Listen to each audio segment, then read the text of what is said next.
First take, Max Kellerman, on the best landing spot for the Packers' Aaron Rodgers, who wants out of Green Bay. Could you imagine Aaron Rodgers on that team? Baker Mayfield is a nice quarterback.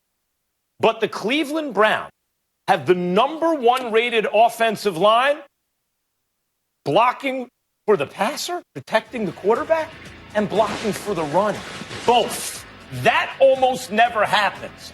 They have the best offensive line in the game.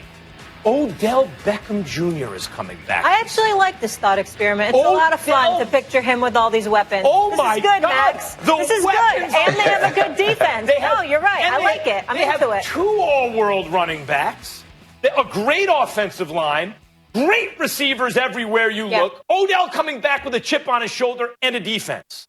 Aaron Rodgers on the Browns right now, in my view, makes them Super Bowl favorite over the Bucs and the Chiefs. Right. I would pick them number 1.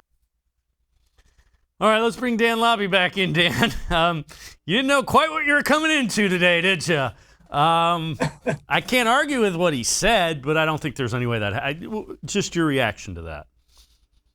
Yeah, I mean, it's a tough one because I think he's right. I think if the Browns went out and acquired Aaron Rodgers, he's probably right. They would become the favorite to win the Super Bowl, but I just don't know that it's something first of all, I don't know that it's even realistic. And secondly, they put so much into Baker Mayfield and they've been so patient and they've really built this thing around Baker to make him successful.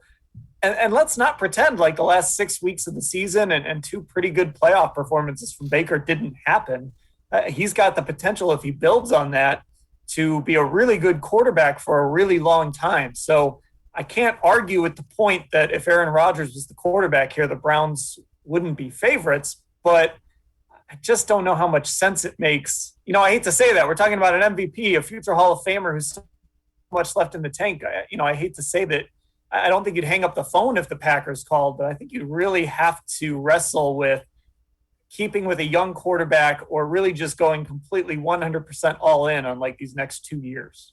The flip side of it is Andrew Berry has done so much looking at the future in addition to the present. This would be not looking to the future hardly at all and being all in the present, which doesn't seem to be what this front office is about.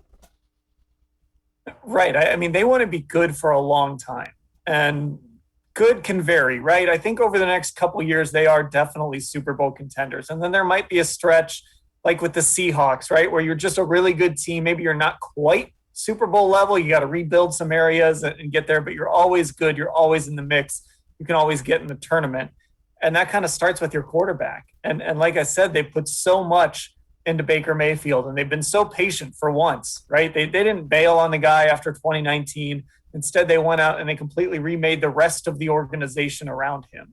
So you could be aggressive and go get Aaron Rodgers. And you know what? I don't think nobody would complain if the Browns won like back-to-back Super Bowls and then didn't know what they were going to do at quarterback 2 years from now. But it's just hard for me to see them really ponying up to go get Rodgers after everything they put into Baker being successful. And like you said, it's long-term too. They want to think not just 2 years down the road. They want to think 6, 7, 8 years down the road. I think it's one of the things that I've been most impressed with is they're playing chess 3-dimensionally. You know, it's now, it's here, it's there. This is what it's going to look like in 2 years. So that's one of the impressive areas.